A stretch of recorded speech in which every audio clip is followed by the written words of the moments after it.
मेरा नाम राहुल है।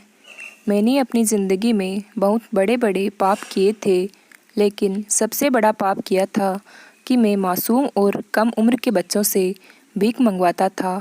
मुझे पता था मैं बहुत गलत काम करता हूँ, लेकिन मेरे पास कोई और काम नहीं था।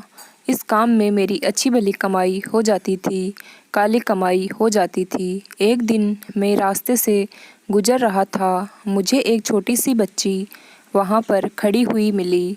उसकी आंखों में आंसू थे, लेकिन ऐसा पहली बार नहीं हुआ था। मैं लगातार रोज़ाना एक हफ्ते से उस लड़की को वहाँ उस सड़क पर खड़े हुए देखता था। आज भी मैं उस लड़की को ही देख रहा था। वह एक छोटी सी लड़की थी और इतनी ज़्यादा खूबसूरत नहीं थी, लेकिन मेरे काम में उसका कोई ना कोई काम निकल ही आता। इसलिए मैंने उसे अपने पास बुलाया और उससे कहा कि तुम यहाँ रोज़ क्यों खड़ी होती हो। वह बच्ची कुछ नहीं बोली। फिर मैंने उससे कहा कि तुम्हारे माता पिता कहाँ हैं। तब भी उसने कुछ नहीं कहा। मैंने उससे कहा, तुम कहाँ से आई हो, तुम्हारा घर कहाँ पर है। लेकिन फिर भी वह लड़की कुछ नहीं बोली। वह सिर्फ चुप ही खड़ी रही। शायद वह गूंगी थी, कुछ बोल नहीं सकती थी। मैंने उससे कहा कि तुम इस दुनिया में अकेली हो, तो उसने हाँ का इशारा करते हुए अपना सिर हिला दिया। शायद इस दुनिया में उसका अपना कोई नहीं था। तो मैं बहुत ज़्यादा खुश हो गया, क्योंकि मुझे ऐसे बच्चों की ही तलाश होती थी। मैं उसे अपने घर लेकर आया और उसे रात को खाना खिलाया। उसके बाद वह सुकून से सो गई। सुबह होते ही मैंने उससे कहा कि जल्दी उठो और अपने काम पर लग जाओ। मुझे ऐसा लगा कि वह मुझे अजीब सी नज़रों से देख रही है, जैसे देखा तो मेरी तरफ ही रही है, लेकिन सोच कुछ और रही है। लेकिन उसने मेरी बात का कोई जवाब नहीं दिया। इस बात से मुझे पक्का अंदाज़ा हो गया था कि वह बोल नहीं सकती, मगर मुझे उस पर कोई रहम नहीं आया। मैं भी तो उसको यहाँ बैठकर नहीं पाल सकता था। मैंने कहा कि क्या मैं तुम्हें यहाँ मुफ्त की रोटियाँ तोड़ने के लिए लेकर आया हूँ। यह मुझे कोई बच्चों को पालने का शौक़ नहीं है। मामूली सी बात है, अगर यहाँ खाना खाना है तो काम तो करना ही पड़ेगा। अगर अच्छे तरीके से काम करोगी तो तुम्हें ढेर सारे पैसे दूंगा और यहाँ रहने की जगह भी मिलेगी, साथ में खाना भी मिलेगा। लेकिन याद रखना, इसी तरह की शक्ल बनाकर बाहर जाना। जिस तरह से मुझे देख रही हो, उसकी आंखों में हैरान और चेहरे पर दुख था। मैं बाकी के बच्चों को भी जगाया और कहने लगा कि सारे बच्चों उठो, काम पर लग जाओ। दरअसल मैं छोटे बच्चों से भीख मंगवाने का काम किया करता था। मैं कोई बड़ा आदमी नहीं था। लोगों को भी खाना खिलाता था, कपड़े भी लाकर देता था और त्योहार पर घूमने भी ले जाता था। वैसे भी अनाथ बच्चे थे जिनके आगे पीछे कोई भी नहीं था। मैंने उन बच्चों को कहीं से अगवा नहीं किया था। यह बच्चे मुझे इसी तरह मिले थे जैसे आज यह लड़की मुझे मिली है, जिसका नाम चीकू था। कहते हैं कि इस धंधे में बच्चों को ज़्यादा पैसे मिलते हैं, लेकिन आजकल की दुनिया तो इतनी गरीब हो गई है कि बच्चों को भी भीख नहीं देती। यह लोग अच्छी कमाई करके नहीं ला रहे थे। मैंने लोगों को रखने के लिए एक घर लिया हुआ था और इतने सारे बच्चों का खाना बनाना भी कोई आसान बात नहीं थी। हालांकि वह अपनी मर्ज़ी से खाना नहीं खाते थे। जितना खाना मैं उनको देता था उतना ही चुपचाप खा लेते थे, लेकिन फिर भी खाना बनाना तो मुझे ही पड़ता था। मेरी हर चीज़ ज़्यादा थी और आमदनी बहुत ही कम थी। मैं काफ़ी परेशान था कि क्या होगा और किस तरह से होगा। ऐसे लगता था कि यह धंधा छोड़ना पड़ेगा, लेकिन फिर मैं बच्चों को कहाँ लेकर जाता। क्या मैं उनको भेज देता, लेकिन ऐसा भी नहीं करना चाहता था। मेरे सीने में भी दिल था। मेरे कोई बच्चे नहीं थे। ऐसा नहीं है कि मैं उन बच्चों को अपने बच्चे समझता था। अगर ऐसा होता तो उनसे इतना घटिया काम कभी नहीं करवाता। लेकिन जैसा भी था, बस यही मेरा कारोबार था और मैं शादी भी करना चाहता था, लेकिन कोई भी औरत किसी खाली इंसान से शादी नहीं कर सकती। आजकल की औरतों के बहुत खर्चे हैं। मैं काफ़ी परेशान बैठा था। बच्चे शाम को अपनी कमाई लाकर एक डिब्बे में डाल रहे थे। मुझे बार बार सिक्के गिरने की आवाज़ आ रही थी। मैं सोचता था, आज सिक्कों से क्या होता है। किसी को भी नोट नहीं मिले थे। जब वह चीकू नाम की लड़की आगे बढ़ी और उसने अपना कटोरा डब्बे में लौटाया तो सिक्कों की भी आवाज़ नहीं आई। मैं दूर बैठा था और मैंने अपना सर पटका कि यह क्या हो गया। बिल्कुल ही खाली हाथ आई है। यह तो मेरा बहुत ही नुकसान करवा देगी। मैं उसके पास गया और जाकर कहने लगा, तू तो बिल्कुल ही निकम्मी निकली। तेरी शक्ल तो इतनी मासूम है कि हर कोई तुझे पैसे देने को तैयार हो जाए। कैसी भोली सी सूरत बनाई हुई है तूने।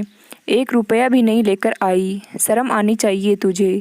बाकी बच्चों को देख, अगर तूने इसी तरह काम किया तो मैं तेरा खाना पीना सब कुछ बंद कर दूंगा। फिर पड़ी रहना एक तरफ भूखी प्यासी।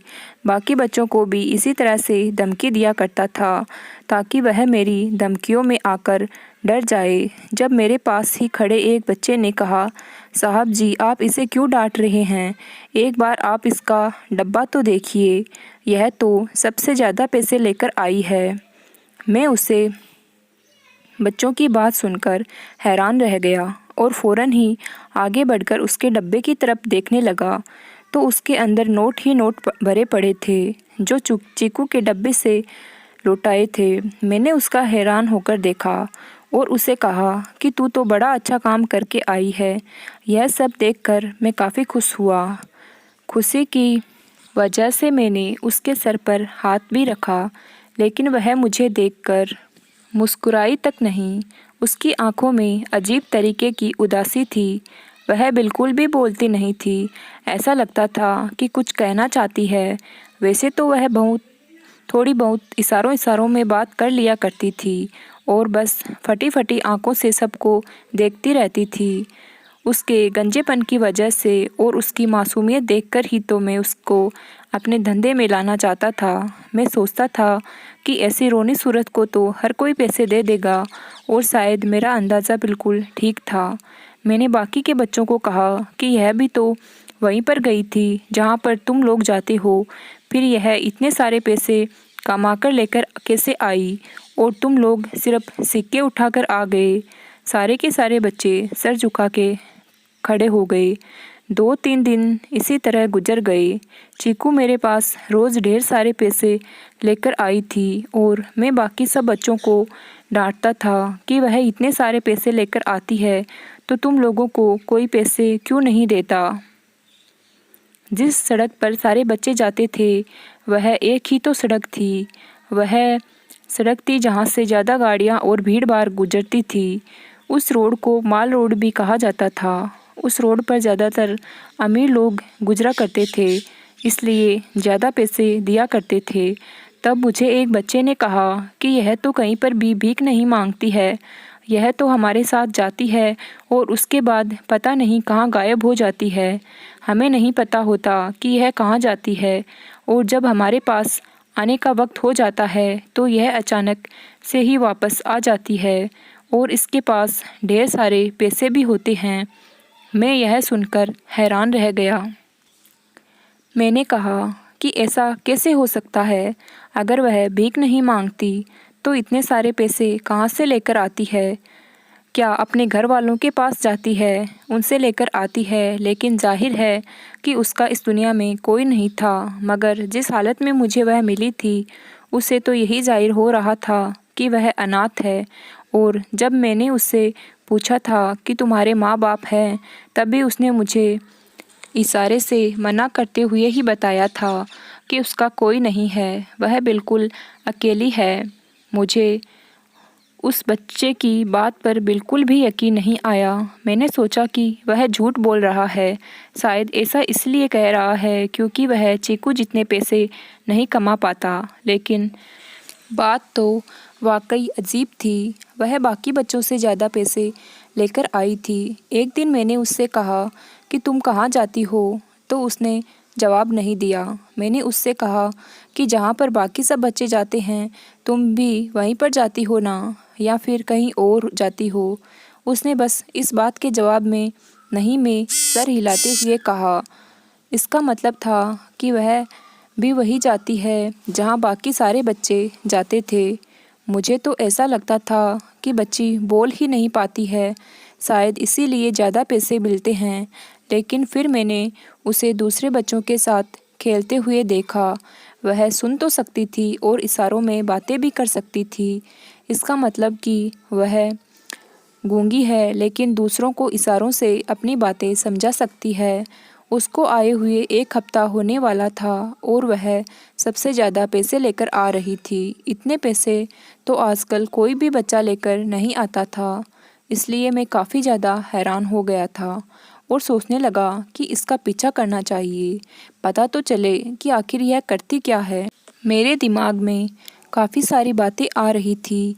ऐसी ऐसी बातें भी आ रही थी जो शायद मुझे नहीं सोचनी चाहिए थी, लेकिन मैं क्या कर सकता था। हमारी दुनिया तो ऐसे ही है। और मैं इससे ज़्यादा बुरी कहानी सुनी और अच्छी भी थी, इसलिए सोच रहा था और इस तरह से सोच रहा था। मैं अगले दिन ही उसके पीछे जाने की प्लानिंग बना रहा था और जब मैं उसके पीछे जाने की कोशिश की तो अचानक से सामने मकान मालिक ने आकर मुझे रोक लिया और उसने कहा कि तुमने 3 महीने का किराया नहीं दिया है। एक तो तुम इस तरह का काम करते हो, ऊपर से किराए में भी देरी कर देते हो। अगर मैं पुलिस को बता दिया कि यहाँ पर यह सब कुछ हो रहा है तो फिर सोच लो कि तुम्हारी क्या हालत होगी। यह बात सच है कि तुमने इन बच्चों को अगवा नहीं किया, लेकिन अगर पुलिस को बता दिया जाए कि तुम बच्चों को अगवा करते हो तो पता नहीं कितने साल तुम्हें जेल की चक्की पीसते पीसते हो जाए। और वैसे भी पुलिस को कौन यकीन दिलाएगा कि तुम बच्चों को अगवा नहीं करते। पुलिस तो तुम्हारे ऊपर बच्चे अगवा करने का ही केस डालेगी। मैं हैरान था कि आजकल हर इंसान अपनी जगह पर शैतान बना हुआ है। अब मैं उस मकान मालिक से क्या कह सकता था। मैंने उसे कहा कि ठीक है, मेरी जेब में जितने पैसे थे मैंने उसको सारे दे दिए और कहा कि बाकी के पैसे भी दे दूंगा, लेकिन दोबारा इस तरह की धमकी मत देना। जब उसके हाथ में पैसे आए तो उसका तो अंदाज ही बदल गया। उसने कहा कि रमेश भैया फिक्र ही मत करो, ऐसी कौन सी बात है, घरवाली ही तो बात है, किसी को कुछ पता नहीं चलेगा। यह कहते हुए वह चला गया। मैं चीकू के पीछे जाना चाह रहा था लेकिन जा नहीं पाया और रात को कुछ ऐसा हुआ कि मैं हैरान ही रह गया। जब उसने अपने डब्बे को लौटाया तो उसके अंदर 500 के काफ़ी सारे नोट थे। मैं तो हैरान रह गया। हैरानी इस बात की थी कि किसी भी बच्चे को इतने पैसे नहीं मिले थे जितने वह लेकर आई थी। यह बच्ची गूंगी थी। मुझे लगता था कि शायद देने वाले लोग भी अंधे हो गए हैं। मैंने उससे कहा कि इतने सारे पैसे तुम्हें कहाँ से मिले और किसने दिए। वह चुपचाप खड़ी हुई मेरी बातें सुनती रही। मैं दोबारा उससे पूछा, इतने सारे पैसे तुम्हें किसने दिए, कौन देता है तुम्हें इतने सारे पैसे। मैंने उसके हाथ में वह सारे पैसे रखे और कहा कि क्या तुम्हें पता है कि पैसे तुम्हें किसने दिए। उसने इशारे से गर्दन हिलाते हुए कहा नहीं, कि जैसे उसे कुछ पता ही नहीं था कि पैसे उसे कैसे मिले। वह देरी सहमी खड़ी थी और उसने वह सारे पैसे वापस उस डिब्बे में डाल दिए। मैंने कहा कि ऐसा भी क्या करती हो और कहाँ जाती हो। अगर ऐसी कोई जगह है जहाँ पर लोग ज़्यादा पैसे देते हैं तो बाकी बच्चों को भी वहाँ पर लेकर जाओ। मैंने अपनी तसल्ली के लिए फिर उसे दोबारा पूछा कि तुम कहाँ जाती हो, जहाँ यह बच्चे जाते हैं वही जाती हो ना। उसने इशारे से कर सर हिलाते हुए कहा हाँ। इसका मतलब था कि वह उन्हीं बच्चों के साथ जाती है। लेकिन जिस बच्चे ने मुझे उसकी खबर बताई थी वह तो अभी भी ना में सिर हिला रहा था। मैंने उस बच्चे को अकेले में ले जाकर पूछा तो उसने मुझे बताया कि वह झूठ बोल रही है। यह कहीं और जाती है, वहाँ से इतने सारे पैसे लेकर आती है और हमें नहीं पता कि वह कहाँ जाती है। मुझे भी यही लगता था कि चीकू झूठ बोल रही है। अब इसमें एक ही तरीका था कि इसका पीछा किया जाए और अभी तो मैं इस बात पर खुश था कि चीकू ने 500 के नोट के अलावा आज टोटल 25,000 रुपये कमाए थे, जो पैसे मैंने मकान मालिक को दिए थे। यूँ समझो कि वह भी मेरे पास आ गए थे और कुछ पैसे बच भी गए थे।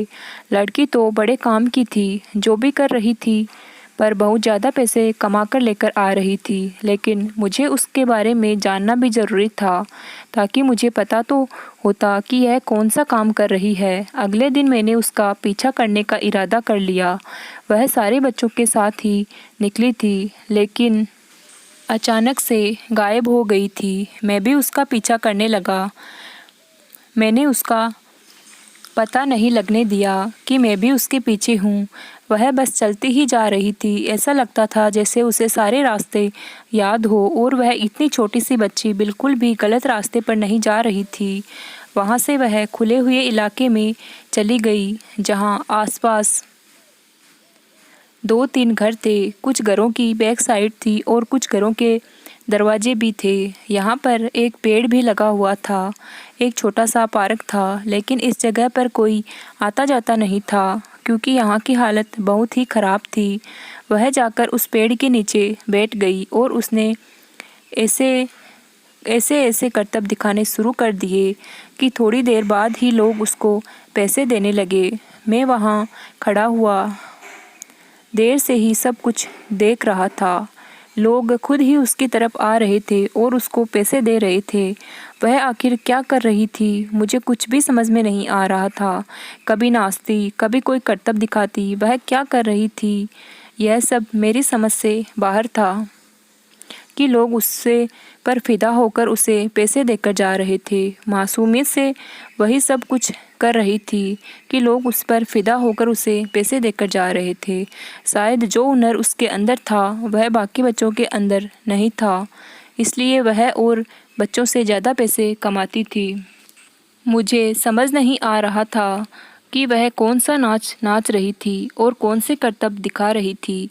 मैं समझने की कोशिश कर रहा था और उसको ध्यान से देख रहा था, ताकि मैं भी उसे यह सारी चीज़ सीख जाऊं। वह कुछ बोल नहीं रही थी, बस आंखें बंद करके जो उसके दिल में आ रहा था किए जा रही थी। उसका यह करना देखकर जो भी वहाँ पर आ रहा था खुशी से खिलखिला उठा और सभी उस पर मेहरबान होने के लिए तैयार हो जाते। वहाँ पर बहुत सारी भीड़ लग चुकी थी। लोग आते और उसके डब्बे में ढेर सारे पैसे डालकर चले जाते। फिलहाल यह लड़की जो कुछ भी कर रही थी, मैंने सोचा कि मैं भी करता हूँ और बाकी के बच्चों को भी यही सिखाऊंगा, ताकि वह भी इसी की तरह ढेर सारे पैसे लाने लगे। उसके बाद वह थक गई, तो थोड़ी देर बाद उसने अपने डब्बे को सीने से लगाया और उसी पेड़ के नीचे लेटकर सो गई। अब मुझे पता चला कि वह क्या कर रही थी। जाहिर है जब उसके सारे पैसे बन गए थे तो उसे और ज़्यादा काम करने की क्या ज़रूरत थी, जबकि बाकी बच्चे तो सुबह 9 बजे से लेकर रात को 10 बजे तक काम किया करते थे। लेकिन इसका काम तो पूरा हो गया, तो इसलिए यह महारानी यहाँ पेड़ के नीचे लेटकर आराम करने लगी। मैंने अपने दिमाग में सारी बात बैठा ली थी कि उसने क्या किया, क्योंकि यही सब मुझे भी आज़माना था। बस जब मैं यह सब कुछ खुद करने जाऊं तो मुझे सारी बातें याद रहे कि आखिर उसने यहाँ इस पेड़ के पास क्या क्या किया था, जिसकी वजह से भीड़ उससे इम्प्रेस हो गई थी। मैं जब यह धंधा शुरू किया था, मैं कहीं आता जाता भी नहीं था, क्योंकि लोगों को अगर पता चल जाता कि उन सब के पीछे मैं हूँ तो कोई ना कोई मुझे पुलिस के हवाले करवा ही देता। अभी भी इस दुनिया में काफ़ी सारे लोग मौजूद हैं जो मुझसे कहते हैं कि तुम बहुत बड़ा काम कर रहे हो, छोटे छोटे मासूम बच्चों से भीख मंगवाते हो, उनकी कमाई खाते हो। हाँ ठीक है, करता था मैं बुरे काम, लेकिन मैं और क्या करता। मैं अपनी ज़िंदगी से बहुत तंग आ गया था कमाई का कोई जरिया नहीं था। मेरे पास और कोई रास्ता भी नहीं था। मैं भी एक अच्छा इंसान बनना चाहता था, लेकिन बन नहीं सका, क्योंकि जब मेरे पेपर्स हो रहे थे तो मैं अपने टीचर की गलती उसको बताई। मैंने कहा कि आप गलत कर रहे हैं। आप उस बच्चों को जानवरों की तरह मार रहे हैं। यह गलत बात है। वह बच्चा है और बच्चों से गलतियां तो होती रहती है, लेकिन इसका यह मतलब नहीं कि आप उसे इस तरह जानवरों की तरह पीटें। लेकिन वह टीचर तो मेरे पीछे ही पड़ गया। उसने मुझे फेल कर दिया। मैंने दोबारा से पढ़ने की कोशिश की, लेकिन उसने मुझसे फिर से फेल करवाने में कोई कसर नहीं छोड़ी। इस तरह मेरी ज़िंदगी बर्बाद हो गई। मेरे माँ बाप तो बचपन में ही मुझे छोड़कर चले गए थे। मेरा कोई अपना रिश्तेदार भी नहीं था जो मुझे अपने पास रख लेता। मैं बचपन से ही अकेला हो गया था। किसी ने मुझे कोई सहारा नहीं दिया। कभी मैं भी बच्चों को देखकर कहा करता था कि कितने हट्टे-कट्टे होकर भीख मांगते हो। पता नहीं इनके पीछे कौन है जो इससे भीख मंगवाता है। और आज मैं भी उनके पीछे खड़ा हुआ एक बड़ा आदमी था, लेकिन मुझे अपने किए पर कोई पछतावा नहीं था, क्योंकि मुझे भी तो जिंदा रहना था, वरना मैं भूखा मर जाता। मुझे शादी करने का बहुत ज़्यादा शौक़ था, लेकिन मैं चाहता था अपना घर बना लूँ, थोड़ा बहुत पैसा कमा लूँ, ताकि अपनी बीवी को खुश रख सकूँ, क्योंकि यह बात तो कोई भी जानता है कि औरत को खुश रखने के लिए पैसों की ज़रूरत होती है। और आजकल की लड़कियों को तो पैसों की ही ज़रूरत होती है। वह कहती है कि हमारे सारे काम पूरे हो, हमारी ज़रूरत की सारी चीज़ें हमें वक्त पर दी जाए, कपड़े, जूते वगैरह। अगर आप उनको ज़रूरत की चीज़ नहीं देते तो आपका घर जहन्नम बन जाता है। औरत के साथ कुछ तो तभी रहा जा सकता है जब हम भी औरत को खुश रखें। और इन सब के लिए मुझे पैसे चाहिए थे। मैंने कुछ पैसे जमा भी कर रखे थे। मेरा एक और दोस्त भी था, वह भी इसी काम से जुड़ा हुआ था जो काम मैं करता था। उसने कहा कि जब तुम्हें इन बच्चों की ज़रूरत नहीं हो और तुम कोई और काम करना चाहो तो यह बच्चे मुझे दे देना। उसके पास मेरे से भी ज़्यादा बच्चे थे, लेकिन वह बड़ा ही जालिम था। उन पर हाथ भी उठाता था, उनको ज़्यादा अच्छा खाना भी नहीं देता था, और उसने घर में काफ़ी पाबंदियाँ लगा रखी थी। वह तो रात में भी उनसे काम करवाया करता था। मैंने भी सोचा था कि मैं कोई और काम शुरू कर दूँगा और यह बच्चे उसको दे दूँगा। मुझे बच्चों के बदले में अच्छी खासी रकम मिल जाएगी। यह सब तो मेरे फ्यूचर के प्लान थे, लेकिन अभी भी मेरे दिमाग में इस बच्ची के कारनामे ही घूम रहे थे। मैंने वह सब कुछ जो उसने किया अपने दिमाग में बैठा रखा था। मैंने इंटरनेट पर सर्च किया कि यह कौन से करतब कर रही है, लेकिन इंटरनेट ने भी उसे करतब को नहीं पढ़ा और मुझे भी कुछ समझ नहीं आ रहा था। मैं सारी रात बस यही सोचता रहा, फिर इस नतीजे पर पहुंचा कि अगर उसके ऐसा करने पर लोग उसको ढेर सारे पैसे दे जाते हैं तो फिर मुझे खुद भी यही काम करना होगा। मैं अगले दिन फिर से उसका पीछा किया। इस बार मैंने लोगों पर नज़र रखी हुई थी। जो लोग उसे पैसे देकर जा रहे थे, उसकी शक्ल ऐसे लग रही थी कि वह यह काम बहुत ही खुश होकर कर रहे हैं। उनको उसे पैसे देने में कोई भी दिक्कत नहीं थी। लोग तो उसे हज़ारों रुपए देकर जा रहे थे, वरना किसी फ़कीर को कोई 100 या 50 से ज़्यादा देकर नहीं जाता। आजकल चलो कोई 200 दे देता है, 250 दे देता है, लेकिन यहाँ तो बात हज़ारों तक पहुँच चुकी थी। इसलिए सोचने की बात तो थी ही। मैंने 3-4 दिन चीकू का पीछा किया और 3-4 दिन तक मैंने देखा कि यह सब कुछ क्या हो रहा है।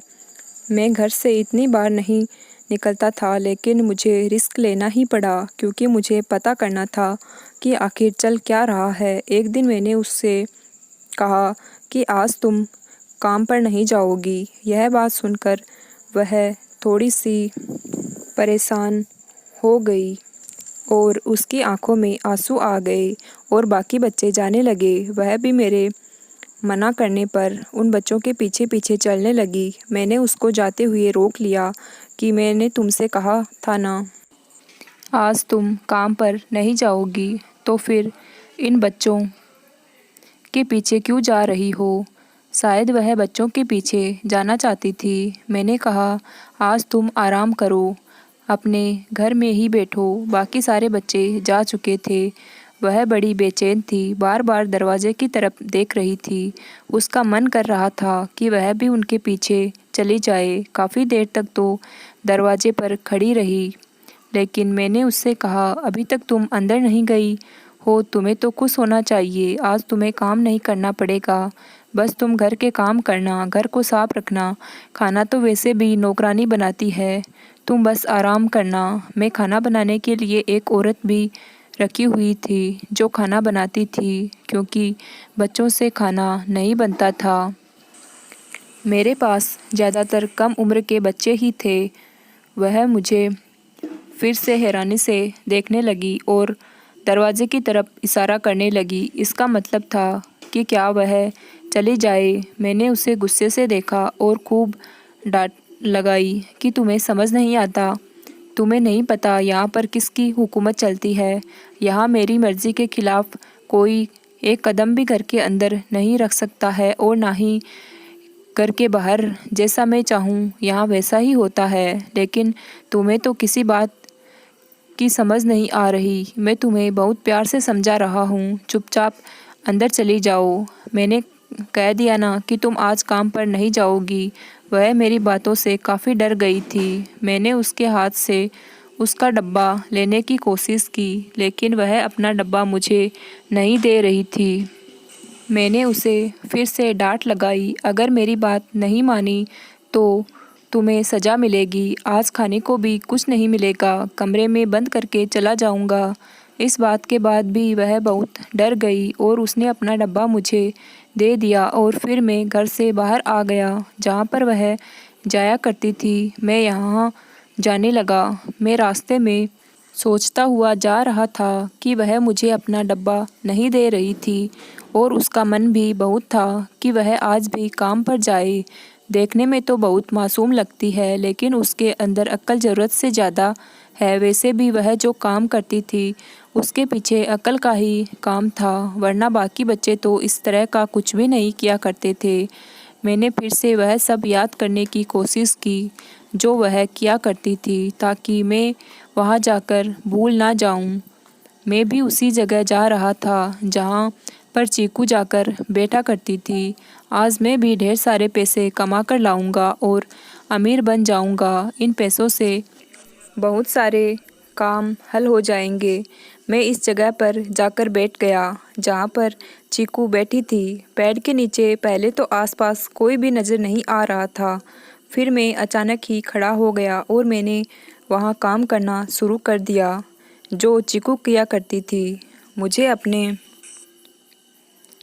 चेहरे पर थोड़ी मासूमियत भी लानी थी, क्योंकि चीकू अपने चेहरे पर बहुत मासूमियत रखती है। अब मैं अपना काम शुरू करने जा रहा था। मैंने इसी तरह अपने हाथ पैर हिलाने शुरू कर दिए जिस तरह चीकू हिलाया करती थी, और अपनी आंखें बंद कर ली। मैं तो ऐसे ही नाच रहा था जैसे चीकू नाचा करती थी। मैंने अपना डब्बा ज़मीन पे रख दिया था ताकि लोग आए और उसमें पैसे डालकर चले जाएं, और मैं लगातार अपने काम में खो गया था। अचानक ही मुझे अपने आसपास कुछ हलचल नज़र आई, लेकिन मैंने अपनी आंखें नहीं खोली क्योंकि चीकू भी अपनी आंखें नहीं खोलती थी। मुझे ऐसे लगने लगा जैसे मेरे डब्बे में लोग पैसे डालने लगे हैं। मैं मन ही मन खुश हो रहा था और मैं समझ गया था कि लोग पैसे डालने लग गए हैं। मेरे दिल में बस यही था कि मैं भी यहाँ रोज़ ऐसे ही आया करूँगा और खूब सारे पैसे लेकर जाया करूँगा, ताकि मेरे पास खूब सारे पैसे जमा हो जाएं, और बाकी सारे बच्चों को भी यही काम सिखाऊंगा और वह भी यह काम करेंगे। ऐसे ही कुछ दिनों बाद मैं करोड़पति बन जाऊंगा। मेरे दिल में तो लड्डू फूट रहे थे और यही सब कुछ चल रहा था, लेकिन अचानक से मुझे ऐसे महसूस हुआ कि जैसे बहुत सारे लोग मेरे आसपास खड़े हैं, लेकिन पैसे डालकर तो उनको वहाँ से वापस चले जाना चाहिए था। वह यहाँ पर क्या कर रहे थे? फिर मैं रुक गया। जैसे ही मैंने आंखें खोली, उन्होंने मुझे दबोच लिया। वहाँ कोई और नहीं बल्कि पुलिस वाले थे। उन्होंने कहा कि बड़ी मुश्किल से तुम्हें पकड़ा है। आज तो तुम अपने बिल से बाहर निकल कर आए, वरना तो तुम कभी भी बाहर नहीं निकलते थे।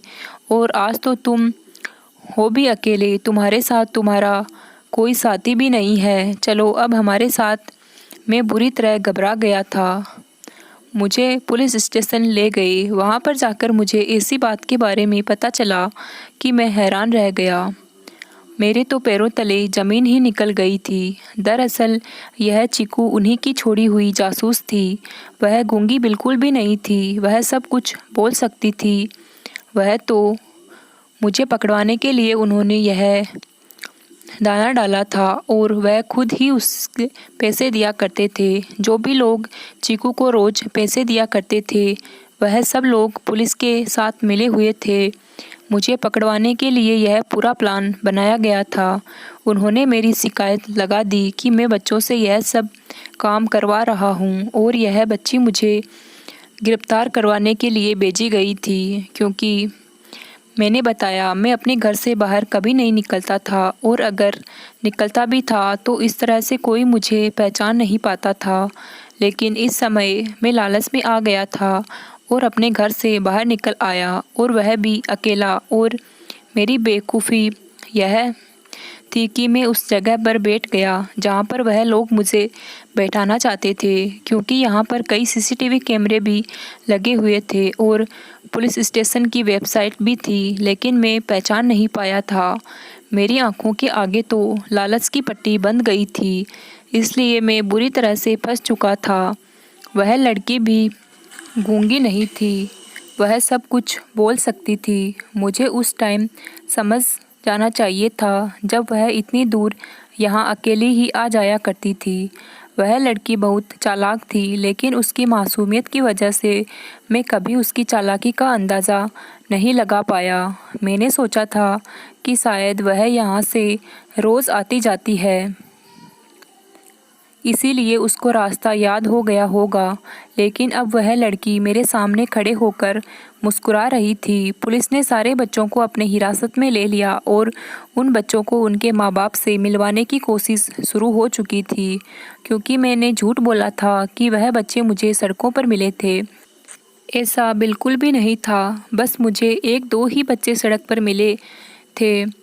सारे बच्चे मैं अगवा किए थे और कुछ बच्चे मैं इधर उधर से खरीदे थे। मैं बुरा इंसान था और मेरे साथ बुरा ही हुआ। मुझे पुलिस पकड़कर ले गई और बच्चों का बयान भी रिकॉर्ड कर लिया गया। अब मेरे साथ क्या होने वाला था यह तो मैं भी नहीं जानता था, लेकिन कुछ अच्छा होने वाला तो नहीं था मेरे साथ। इन कामों में जितने भी लोग शामिल थे, जितने भी मेरे दोस्त, उन सभी को भी गिरफ्तार कर लिया गया था और उनके पास से भी बच्चे पुलिस ने अपने हिरासत में ले लिए। पता चला कि वह लड़की जो करना मैं करती थी, असल में वह तो कुछ भी नहीं थे। वह लड़की उल्टा सीधा डांस किया करती थी, जिसकी वजह से मैं सोचता था कि लोग उसको इम्प्रेस होकर पैसे दे जाते हैं, लेकिन असल बात तो यह थी कि वह लड़की कुछ भी नहीं करती थी। सिर्फ मुझे बेवकूफ़ बनाने के लिए यह सब एक प्लान का हिस्सा था। यह सब कुछ मुझे बेवकूफ़ और पागल बनाने के लिए किया करती थी। मैं उन लोगों की पकड़ में आ सकूं और मैं लालच में आकर उनकी शैली में फंस गया। यह पता चला कि वह लड़की कोई और नहीं बल्कि एक पुलिस वाले की ही बेटी है। मेरा तो दिमाग ही घूम गया था। इस पुलिस वाले ने अपनी बेटी को इतना बहादुर बनाया था कि बचपन में ही उसने ऐसा काम करने के लिए भेज दिया। उसने यह भी नहीं सोचा कि उसकी बेटी को जान का खतरा भी हो सकता है। वह पुलिस वाला खुद भी एक बहादुर इंसान था, लेकिन आज उसकी लड़की की वजह से तो इतने सारे बच्चे अपने माँ बाप से मिल गए थे। मुझे अपनी गलती का एहसास हो गया था। मैंने जेल में काफ़ी वक्त गुजारा। फिर मैं माफ़ी की अपील की और कहा कि मैं दोबारा यह काम कभी नहीं करूँगा। मेरी ज़िंदगी के कुछ साल तो बर्बाद हो गए, लेकिन जब मैं जेल से बाहर आया तो मैं इस तरह के काम करने से तौबा कर ली। आज मेरा एक छोटा सा कारोबार है और मेरी बीवी भी है, लेकिन अभी तक हमारे यहाँ कोई औलाद नहीं है। मैं ऐसा कहना तो नहीं चाहता, लेकिन दिल कहता था कि शायद ईश्वर मुझे औलाद का सुख नहीं दे पाएगा, क्योंकि मैं बहुत सारे बच्चों को उनके माँ बाप से अलग किया था। उसकी सज़ा तो मुझे मिलनी ही थी और मेरे यहाँ कभी भी अपनी औलाद पैदा नहीं होगी। मैं दिन रात ईश्वर से बस यही प्रार्थना किया करता था। मैं चाहता हूँ कि मुझे भी अपनी औलाद का सुख जीते जी मिल जाए, लेकिन अभी तक ऐसा कुछ नहीं हो रहा है। हम समझते हैं कि हम चुपचाप पाप कर लेंगे और हमें सज़ा भी नहीं मिलेगी, मगर ऐसा कुछ भी नहीं है। कुछ लोग तो यह भी कहते हैं कि सज़ा अगले जन्म में मिलेगी, नहीं तो वही जाकर देखा जाएगा, लेकिन यह नहीं समझते कि गुनाहों की सज़ा हमें इसी जन्म में मिलती है और बहुत ही बुरी मिलती है। मेरे साथ भी यही सब कुछ हुआ है। मैं अब एक बहुत अच्छा और एक ईमानदार इंसान बन गया हूँ और नफ़रत करने लगा हूँ उन लोगों से जो बेचारे छोटे मासूम बच्चों से भीख मंगवाते हैं। कभी रास्ते में चलते हुए उन पर बहुत तरस आता है। मैं इतना अमीर तो नहीं हूँ कि उनको अपने घर रख सकूँ, लेकिन मैं उनको बड़े प्यार से एक अनाथ आश्रम में छोड़ता हूँ और वहाँ पर उनके लिए कभी कभार खाना या फिर छोटे मोटे तोहफे लेकर जाता हूँ। मैं अपने गुनाह के लिए दिल से माफ़ी कर ली है। बच्चे तो ईश्वर की देन होते हैं। बच्चों की असल ज़िंदगी तो उनका बचपन है, जो कि वह जी भर के जी लेते हैं, खेलते हैं, पूछते हैं। बड़े होने के बाद तो वही बच्चे अपनी जिम्मेदारी संभालने लगते हैं। फिर कहाँ पर वह बच्चे रहते हैं, फिर तो वह बड़े हो जाते हैं और हम और आप जैसे बन जाते हैं। बच्चे फूलों की तरह नाजुक होते हैं। आप सब लोगों से गुजारिश करना चाहती हूँ कि इन फूलों को कभी मुरझाने मत देना। दोस्तों, उम्मीद करती हूँ कि आपको हमारी कहानी पसंद आई होगी। कहानी पसंद आई हो तो वीडियो को लाइक करें। चैनल पर नए हैं तो चैनल को सब्सक्राइब ज़रूर करें। धन्यवाद।